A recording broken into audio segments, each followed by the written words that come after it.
कुछ दिनों पहले अभी देखा कंफ्यूजन गया, मैं समझता हूँ। बिल्कुल ठीक है।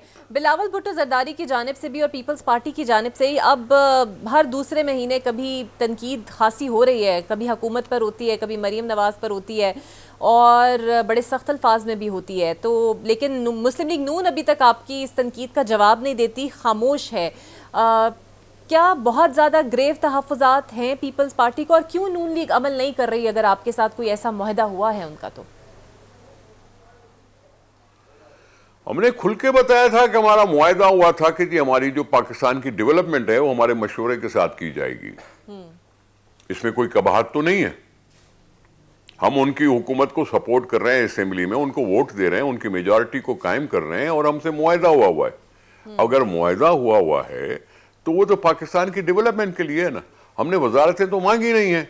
अब जब वजारतें नहीं मांगे और पाकिस्तान के अवाम की भलाई के बारे में कुछ इकट्ठे मिलकर सोचें तो इसमें क्या बुरी बात तो नहीं है। हमने कोई अपनी लालच तो नहीं दिखाई। हम सूबों को यकसा अगर तस्वुर करें तो उसमें बुराई तो नहीं है। एनएफसी में हमारा फार्मूला फिक्स है। उस फिक्स फार्मूला के तहत अगर डेवलपमेंट में भी हमें इतना ही कंसीडर किया जाए तो क्या सिंध ने कोई कसूर किया? नहीं किया।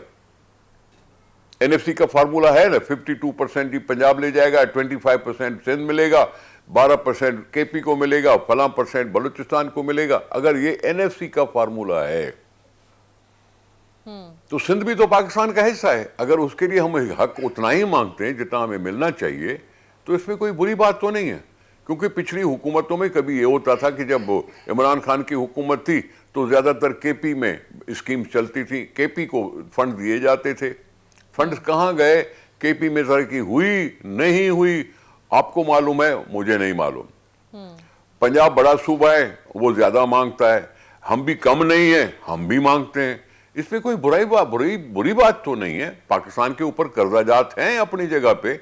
आईएमएफ से भी मुज़ाकरात होके कुछ न कुछ उनको मिल रहा है। पाकिस्तान की किटी खत्म नहीं हुई। रोजाना अच्छी खबरें सुन रहे हैं प्राइम मिनिस्टर साहब की जुबानी कि जी मईशत यूं बेहतर हो रही है, महंगाई इतनी कम हुई है, फला इतना ये हुआ है, ये हुआ है। तो फिर उसमें सिंध अपना अगर हिस्सा मांगता है तो बिलावल साहब कोई गलत बात तो नहीं कर रहे हैं। बिल्कुल सही। और मदारिस रजिस्ट्रेशन एक्ट पर सदर मुमलिकत ने काफ़ी एतराज़ उठाए, बिल को रिजेक्ट भी किया, लेकिन फ़िलहाल अब सदर ने दस्तखत तो कर दिए हैं।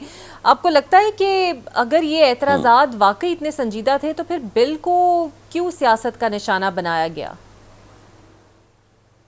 बात सियासत की नहीं है। देखें, सोसाइटी रजिस्ट्रेशन एक्ट पाकिस्तान की हुकूमत ने बनाया। मदारिस को एफएटीएफ की नजर किया गया। एफएटीएफ ने कहा कि जी उनको रजिस्टर करना चाहिए। अब मदारिस कितने हैं? हजारों हैं।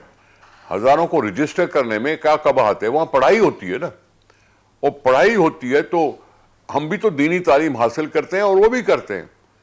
हम अंग्रेजी तालीम हासिल करते हैं तो वो भी कुछ ना कुछ कर लें।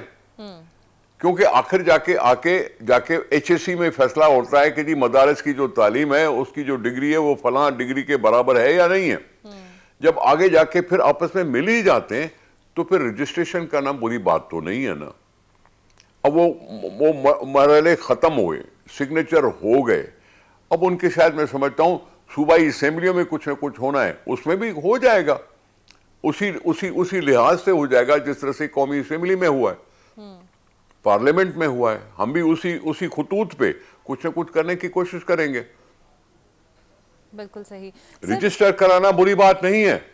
और पाकिस्तान में है, पाकिस्तान में बसते हैं वो सारे मदारिस,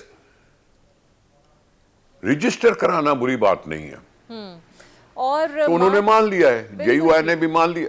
बिल्कुल ठीक। थोड़ा सा मार्च अप्रैल में बहुत से लोग जो पेशगोइयां कर रहे हैं कि हुकूमत की तब्दीली हो सकती है। फ़र्ज़ करें आप लोगों को ये मौका अगर मिलता है, पोजीशंस तब्दील हो जाती है, नून लीग की जगह आप लोग आ जाते हैं, तो आप लोग कबूल करेंगे और नून लीग को बतौर इत्तेहादी कबूल करेंगे ड्राइविंग सीट पर? देखे भाई, ये ऐसे मफरूजे पे क्यों आप बात करते हैं? ये मफरूजे तो पूरे मीडिया में चल रहे हैं। पाकिस्तान पीपल नहीं, देखे ना, मफरूज है ये।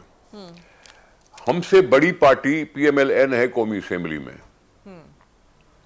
हम नंबर 3 है, नंबर 3 है। पहले नंबर पीटीआई थी, फिर पीएमएलएन है, फिर पीपल्स पार्टी है। अब पीपल्स पार्टी 70 सीटों पर, चलो 80 सीटों पर हुकूमत तो नहीं बना सकेगी ना, जाहिर है उसको भी कोएलिशन गवर्नमेंट बनानी पड़ेगी। लेकिन कोएलिशन गवर्नमेंट की बात तब आती है जब शहबाज शरीफ न रहें। और शहबाज शरीफ क्यों नहीं रहे? अगर उनके पास मेजॉरिटी है तो वो रहेगा, या तो खुद से इस्तीफा देके चले जाए तो और बात है, इस्तीफा देके चले जाए तो और बात है, नहीं तो अगर उनके पास मेजॉरिटी है तो शहबाज शरीफ को क्यों हटाया जाएगा?